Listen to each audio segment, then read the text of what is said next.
So the aim of this video is to fix up this gap that is in the Space Marine Outriders. Yeah, and fix up a few other bits and pieces. There are two ways you can actually do this. In this video we're using the green stuff method, but you can also do it with plastic glue. You sort of fill that gap and then scrape it back. I may do a video just for that because that probably will be a little bit more successful, particularly for these kind of gaps.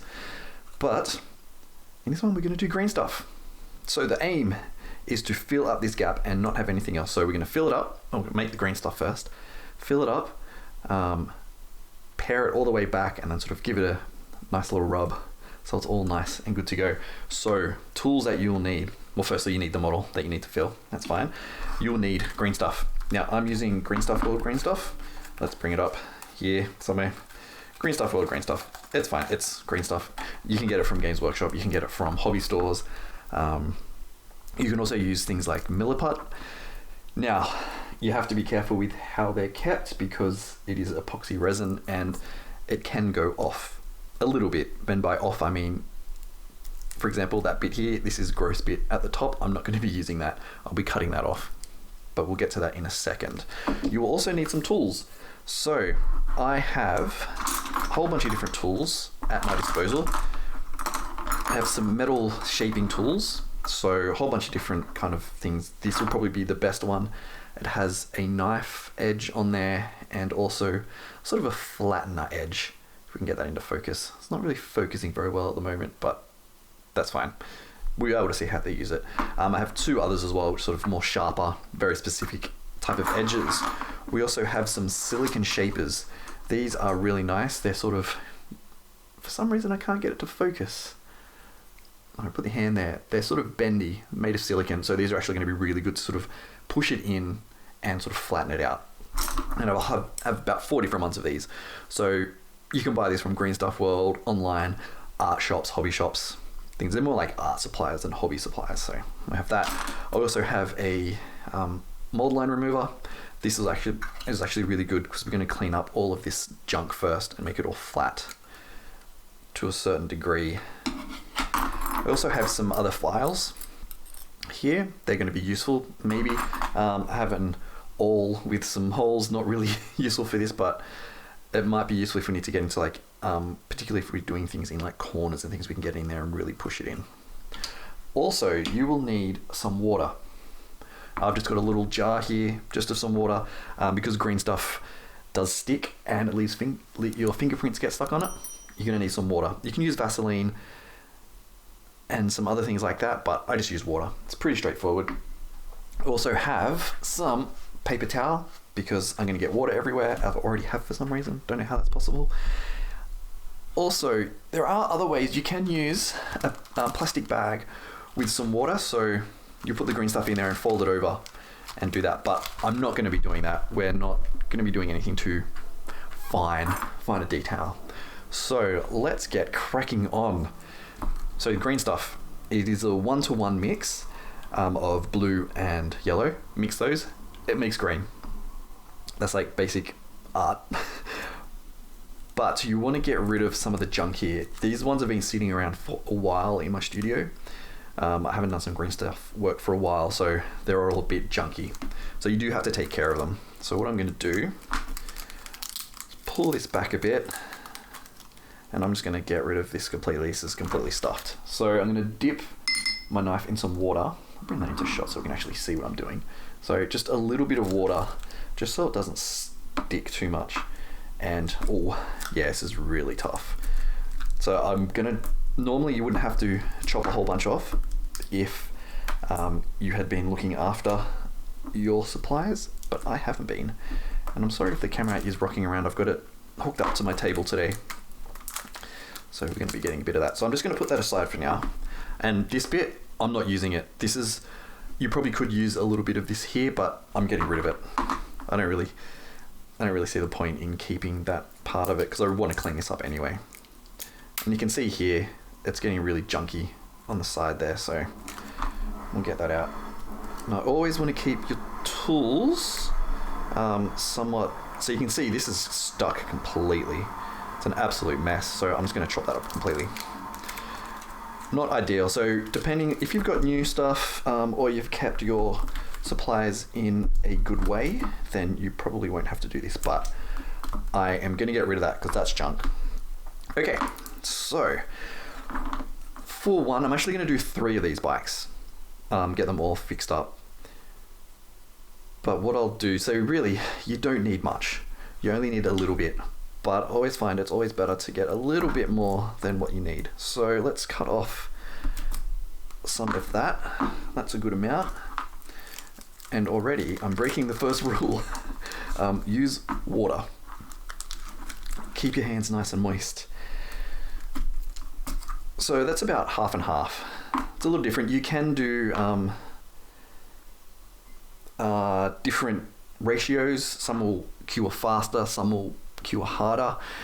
Depends how you want to go, but usually 50-50 is about right. So wet your hands and just twist it around. This is pretty much it. It'll take a while, see it hasn't mixed yet, but you can see it's starting to get green. But when you feel your hands sort of losing moisture, that's when you want to moisten up again. That's right, lads. Keep it moist. Am I right? Yeah, so you can see it's starting to go already, but I just want a little bit more. So we just keep going around for a while. And we do this. So I hope you're doing well. I'm doing fantastic. I'm pretty excited actually to do this. I miss doing green stuff work. I do have a model somewhere. I won't actually get it out because it's super ugly, but it was a Redemptor Dreadnought from the Space Marine range. And I added a whole bunch of skulls and extra cables and flags and banners and chains and things like that made out of green stuff. And it's super fun. Can get messy, but it's not too bad. So this is starting to mix together pretty well. So a little bit more water. So you can see, if you look close, yeah, you can see the fingerprints on there. So this is why you really need to, probably Vaseline or something like that is better. You could probably even use some oil, but like some olive oil, but I don't know how that would affect how the mix goes. I might interact with the chemicals and the material in a weird way. So there we go. We have a nice little ball there. It's a fairly big ball, and it's gonna go missing on here. So what I'm gonna do, I'm just gonna put some water down on the cutting mat, and we'll just put that down there for now. Okay. So I'm drying my hands off because I want to clean up this Space Marine a bit more. So I'll move some stuff out of the way, dry that up a bit. So on here, we need to prepare the surface. We can see, so we have some mold lines up in here. I don't know if you can see that. I'm trying to get a bit of reflection on it. Yeah, you should be able to see that. There's some mold lines there we need to remove. There's also a section here. Now this is actually a square block that comes off. I mean, it's meant to be connected or meant to be still on there, but that's where the sprue joins, and I got a little bit zealous and cut it off a lot.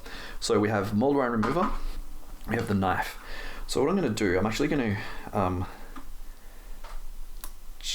flatten this down, if we can get it into view. I'm going to use the surface of the mat to try and hold it on. I'm going to try and be super, super careful. And to be honest, it doesn't matter if we cut up a lot of the surface, because we can always come back and fix it up. So every now and again, I'm just going to pull it out and have a look and see how we're going. It's not ideal. I mean, ideally, these parts would fit together perfectly. And on these kits, these are easy to build kits, so they have a peg and socket system with the two outside sections sort of slot in to the main body. I think if you cut the pegs down or break the socket, everything will slide in much more flush than this actually has. But, you know, that's fine. This is why we have green stuff. And to be honest, this part of the hobby is my favorite. I love just fixing up models and putting them together and doing all that kind of stuff. So you want to have a clean area. One thing that you can do is use this silicone brush or silicone shaper, and this will grab things a little better and get it out of the way. You can even use a brush if you want. And I do apologize that there is a bit of shadow there. So just looking at that, we'll bring that into frame. That's not 100% great, but it's something we can work with. You can also use some sandpaper, some very fine grit sandpaper, and sand that down all the way. But for now, we're just going to be working on this section here. There's also this section down here, and also this section at the back. And if you lined it up properly, it wouldn't be an issue there. There's still tons of mold lines, which I need to remove. But yeah, we're only just going to work on that section there. So, get some water on the fingers, and the other finger.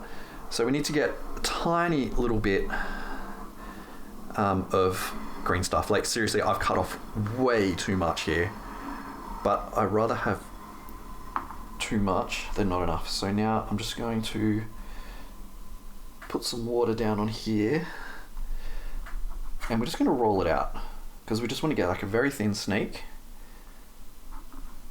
If you can actually see it on here, we just want to roll it out because we want to get this super thin. There we go, we're starting to get there now. Okay, so for now we don't really need any tools, we just need to get this in the right spot.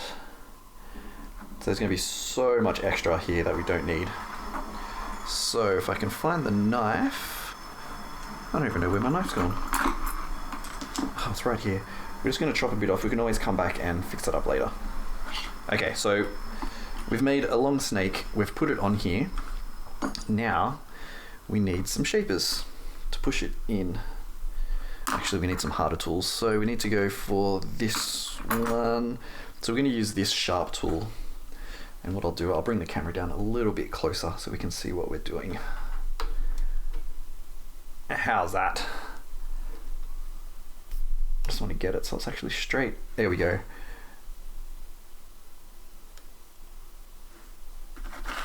Okay, so it's not perfect, but it will do. So now we just need to get the tool in there and start pushing it into that gap. So you can see it actually goes down fairly easily into that gap. And there's tons here, so we can push it over and into there.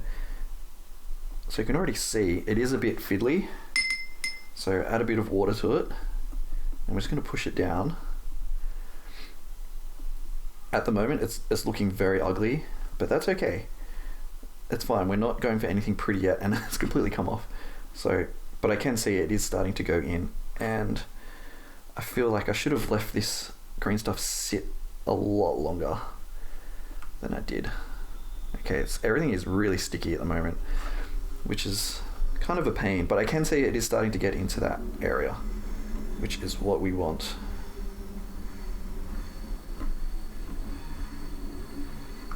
So you just keep going along, pushing it in. It will stick to your tools, and that's alright. You always just get a little bit more water, and bring the water a bit closer. And you just start pushing it in. So you also got to be careful, you don't want it to set and get super hard. Well, there's so much on there, it's not necessary. But you can. You have a fairly long working time, depends how long you leave it for. Normally, if you're sculpting things, you should leave it sitting there for about an hour or so. Half an hour to an hour. It really does depend on the weather conditions as well, like temperature and humidity, things like that. I don't know the full specifics of that, but that's not too bad. So, I've got a little ball there that I just want to push back into here. I'm just trying to also make sure that I'm still in shot.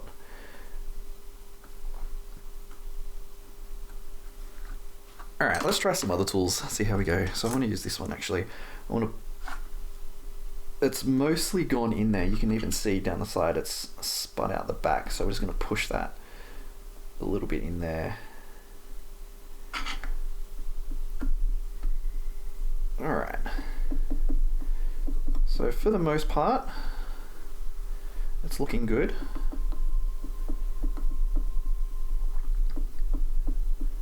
So there's two ways that you can go from here. You can let it all completely dry and then come back and cut it off, or let it dry a little bit and come back and deal with it. And by deal with it, I mean cut it away. So I'm using these shaping tools just to push it in, simply because it has a little bit of give and it doesn't grab it as much. And I'm always wetting the tool as well. So you will get a bit of water there, but that's fine. You can always come back and fix that up. Okay, I think I've got a lot of that in there. So there is a lot here. I'm going to try something here. We'll dampen that off a bit. So you can see there is a lot of junk there, a lot of unnecessary green stuff that we can clean off. And at this stage, it's fine to just pick it up and pull it out, because you don't want to sit it too long, but at the same time you want to be able to still have time to play with it. So it's definitely a matter of getting a whole bunch of different types of tools.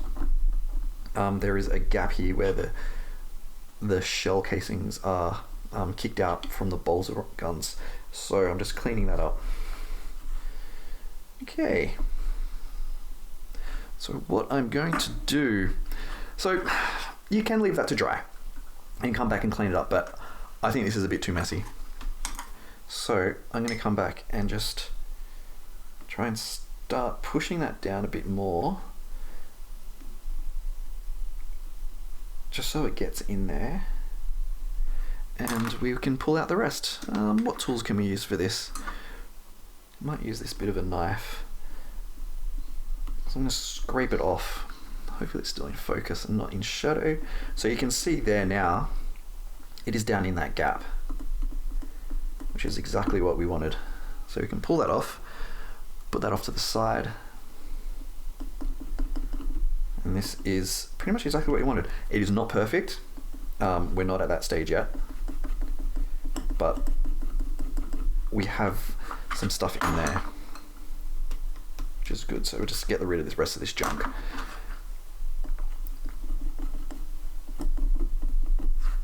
So it's fairly straightforward. You just got to think about it. Think about exactly what you're trying to do here. So you can see in there, if it'll focus, it's a bit glary because it's a bit wet, but we've filled that gap. I just run a tool over it. I can still feel it.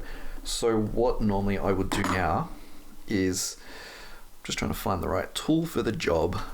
I think this one will do. Again, add some more water. And I'm just going to feather that a bit. There is still a little bit of a gap down in there, which I may come back and deal with. But that's pretty much it. And yes, it's messy.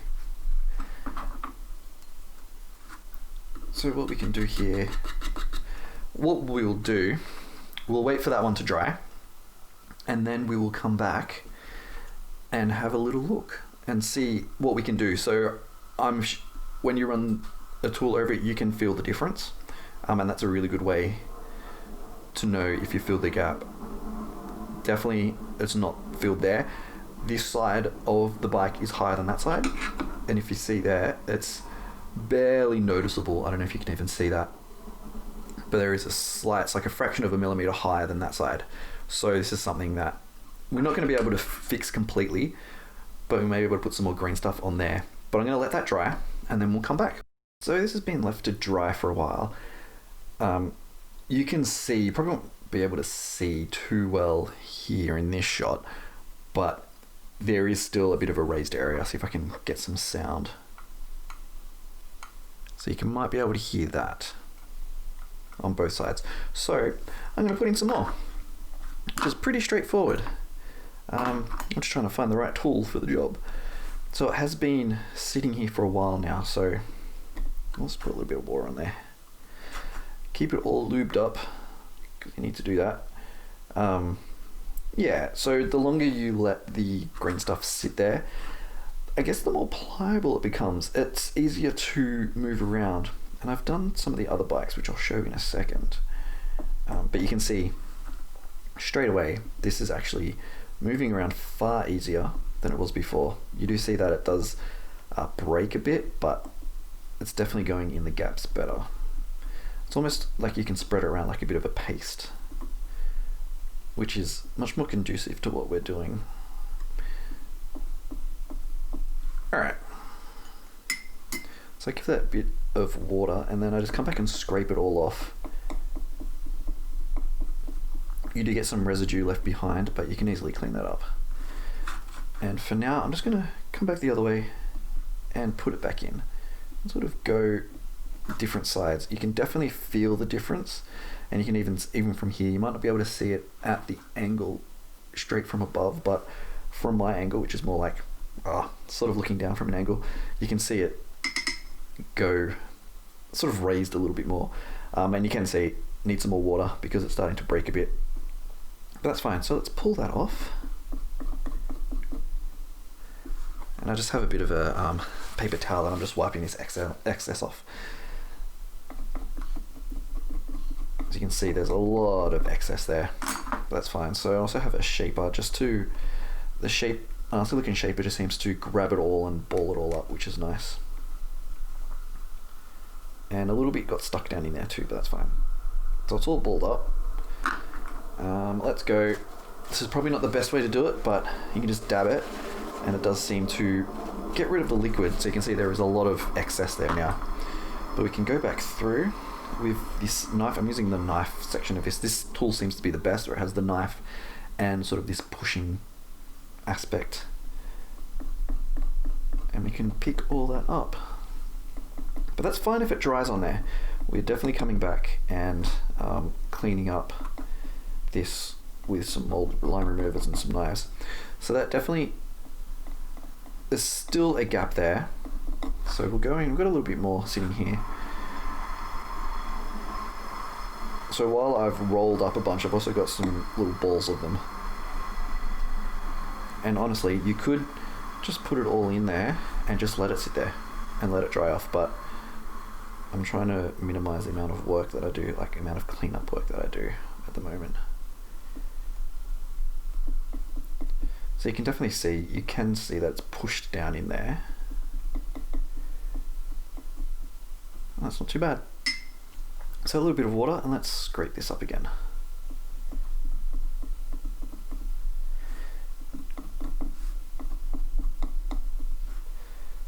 I'm just going to go back. Just go back and forth, and it'll eventually fill itself up.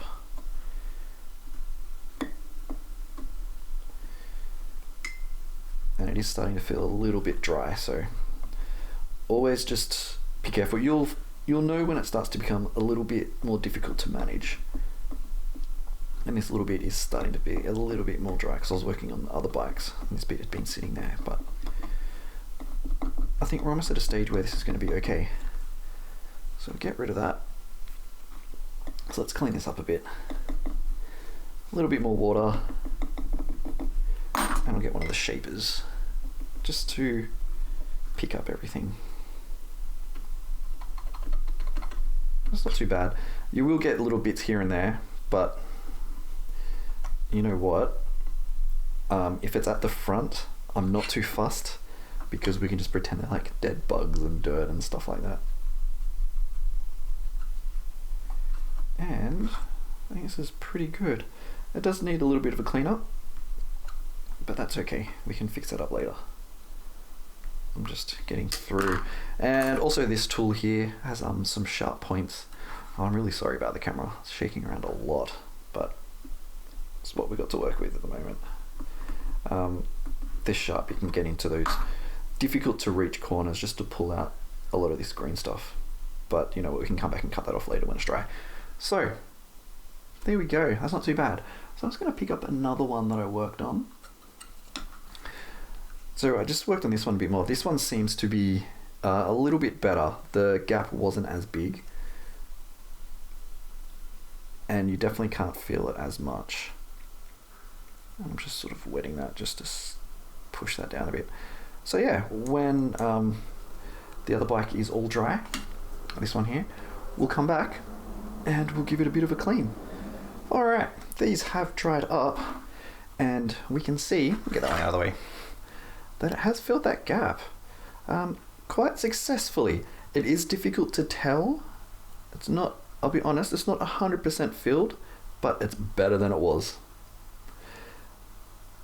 Now, there's a few ways you can go forward with this. You can keep packing it in with green stuff, or you can let it completely dry, put some more plastic glue over there, and then scrape it all back. But for now, I think that's fine. One thing with green stuff, you do get a lot of bits and pieces here and there. Depends how you work it. But yeah, it's not too bad. It's fine. It'll do for what we're after. So you can see down under the wheel there, it's still a little bit dry, so we can, a little bit wet, I mean, so you can still break out a few bits and pieces. So let's look at some of the other ones. No, we just want to grab that one. Yeah, so I went back on all the blacks. Some of them were better than others. This one was a lot better. I can definitely feel, so you can see it getting grabbed in there. So it's not 100% perfect, but it is a hell of a lot better. So that's pretty much it. That's pretty straightforward for doing green stuff work, particularly gap filling. You just get some green stuff and pack it in. That's it, and then shape back the area. So you can then go back through. One of the ways you can do it is completely overpack it and then scrape it all away. That's another tactic as well, which we might do in another video. But yeah, but that's it for this video. Thank you for watching. If you found this useful, definitely leave a comment, definitely subscribe, definitely like, and all that stuff. And if you want to see any other green stuff tutorials, let me know, because I do like working with green stuff. It's fun. You can do some really cool things. So until next time, thank you for watching.